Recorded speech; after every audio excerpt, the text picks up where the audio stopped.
A big welcome to all of you today. Today's subject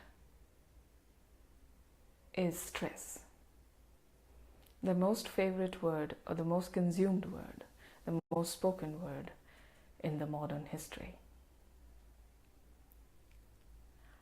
How was stress caused in the first place? And what are you experiencing when we talk about stress? What are you experiencing? Are you experiencing inexplicable irritation? You're angry with someone or something, but you can't put your finger on who you're angry with. You're irritated, but you don't know what you are exactly irritated with. So that noise out there, it hurts your ears. You're restless, but you don't know what that real restlessness is about. So someone nagging you, someone asking you to go to the market, someone asking you to complete a project, or someone expecting something out of you or from you is causing you pressure and restlessness. Wanting to live life and living life is causing you restlessness. This restlessness, this irritation, this anger, this and most importantly, inexplicable pain, fatigue, tiredness in your body. You go to the doctors and the doctors say, your medical reports are absolutely fine. It must be a mental issue. But your physical body is suffering. And you do seem to have a disease, but there are no strong parameters that tell you that you have a serious disease that can be treated. I know so many people who went to the doctors and the doctors just asked them to take antidepressants because there was no way out. What can you do? The medical reports have to show something. So sometimes you hang on to those tiny bits of numbers that have gone up or down because you cannot explain what is going on with your system. What does the word stress mean for you? What does it signify for you? The word stress, to me, simply means that you are stressing on being someone you're not. It's as simple as that. 7 billion people, 7 billion plus people on earth couldn't have come here just to satisfy the societal parameters. Yes, you need to survive. You need to get your bank account, bank balance, car, insurance, house. Yes, you do. And maybe for a particular period of time we do it. We do put our attention to it. But then you are not limited to just that. You are a quantum being. And because you are a quantum being, the quantum being is something like this. It's waiting for you. It says, okay, when you're done with that, let me know. Because you haven't come here for this alone. You've come with a gift, and the gift has to be shared with everyone. But we, on the other hand, we are a bit stingy. We make ourselves believe that, yes, I'm very unique, I have gifts and I have to share, but these gifts have to be shared in my particular way only.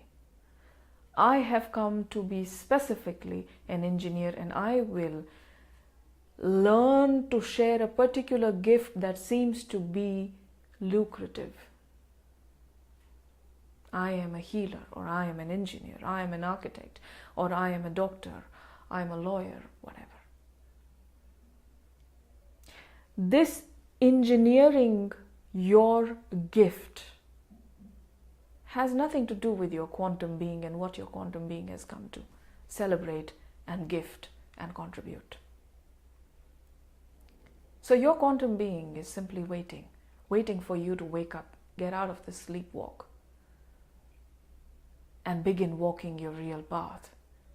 It may or may not look logical to your society, but they need to wait. They need to wait till they find out, till you come a place where you can look back and say, hey, this is what I was talking about. Now, when you continuously refuse the possibility that there is greatness in you, that there is a quantum being in you, that there is something more to than the engineered life, you create an inner suffocation within your own system. You're suffocating inside. And this suffocation is what creates stress. So imagine yourself, you are a quantum being, you're here, you are this societal person, it's here. And the gap in between is filled up with possibilities. Imagine each possibility like a small packet of something. Each possibility, it's bubbling there like a small packet. And as you stress on being someone you are not, you keep killing each possibility. And as each possibility, as one packet of possibility dies within this gap, you breathe a little less. And as your engineered life kills more packets, you breathe lesser and lesser. This is the cosmic breath. This is the breath of the quantum being. It also signifies your real breath here in the physical body. So most of the times we are told in the modern world, why is your breath so shallow? Because I'm breathing less. What does breathing mean? That I'm taking in life and I'm giving life. I'm taking in life and I'm giving life. So when you breathe less, you're breathing shallow. You're breathing shallow because you don't want to take in that life, that intelligence, because that intelligence comes and knocks on your door and says, hey, how about waking up? How about going someplace greater than this? You know, you are doing this, but 5 billion people out there are doing the same thing. I'm a bit bored. Let's do what we came to do. So as these packets of possibilities die, you breathe less. There is an inner, energetic suffocation created in your system. And that breathlessness, that suffocation spreads in the body, causing inexplicable pain. You know, fibromyalgia, an inexplicable disease, finally got an official place through the medical fraternity in 1990s. Until then, all the people who suffered it were simply considered a bit cuckoo, because the parameters, the medical reports were not showing, but the person was suffering. And it was only after this recognition so many people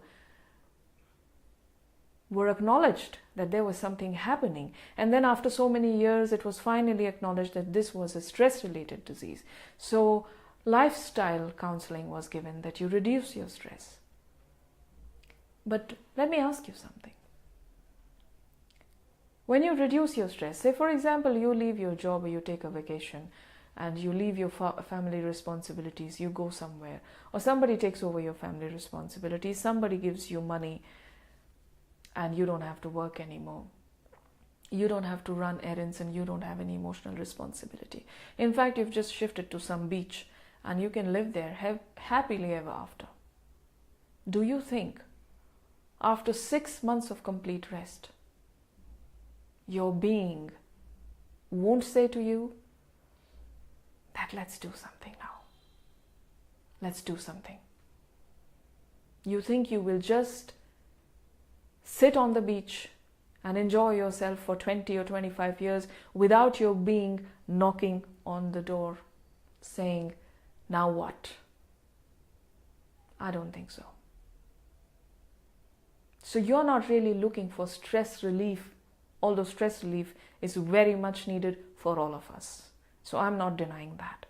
You're not really looking for stress relief. What you're looking for is the actualization of your quantum being, the actualization of the real gifts you came to share, the actualization of that real person inside of you, the actualization of that person who you are trying to suffocate, who you are trying to bury or unacknowledge, or simply who you're hiding because you're scared.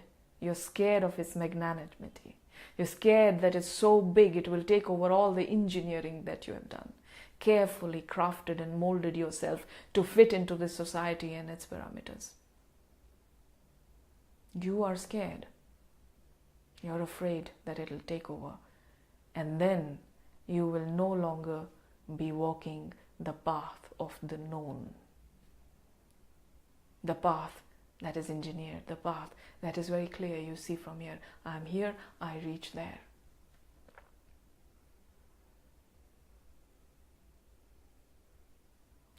But what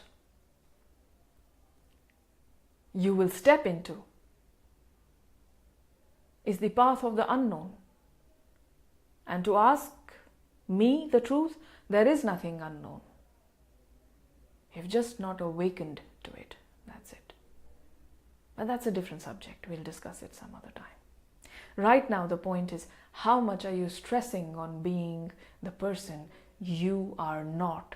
And how much of that is killing the possibilities and the quantum being packets that you are? And because of that energetic suffocation, you are feeling what you're feeling. You're choking up, you're bloating, you're in pain, your physical body is showing something, your mental body is showing something. So my tip to you today is acknowledge 5 things that your quantum being, that being that you're afraid of, that if you let go of the expectations of other people on you, say what your family expects out of you, what your wife or husband or children expect out of you, what your boss expects out of you, what your career, your industry expects out of you, or your religion or your society, the code of conduct, what everybody expects out of you. Drop that. Drop it and write 5 things that you would do if no one was monitoring you, if no one was expecting anything from you at all. What are the 5 things you would do or be? And be very, very honest to yourself. Very honest to yourself.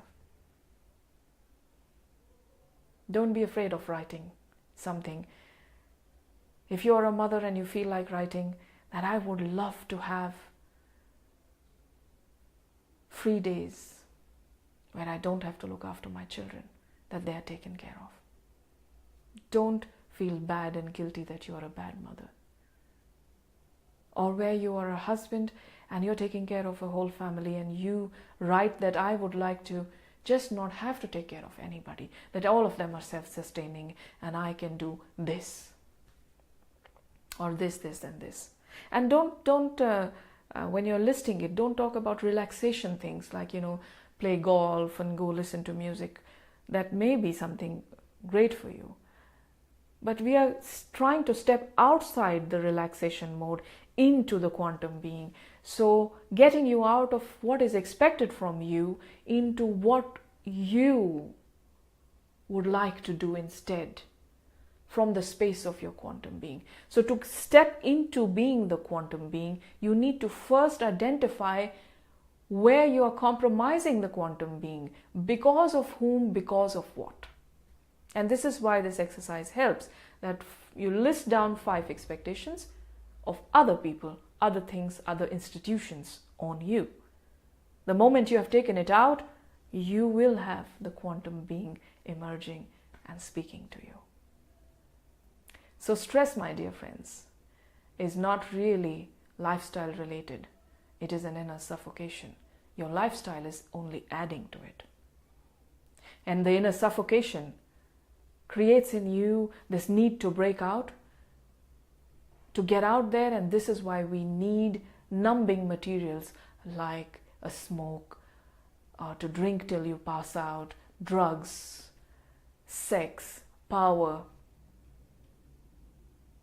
manipulation, whatever gets you going. Those are ways to numb a stressful heart out. Those are ways to numb that person out, that being inside of you that is taking their head out and saying, hey, can you please get out of this engineered life?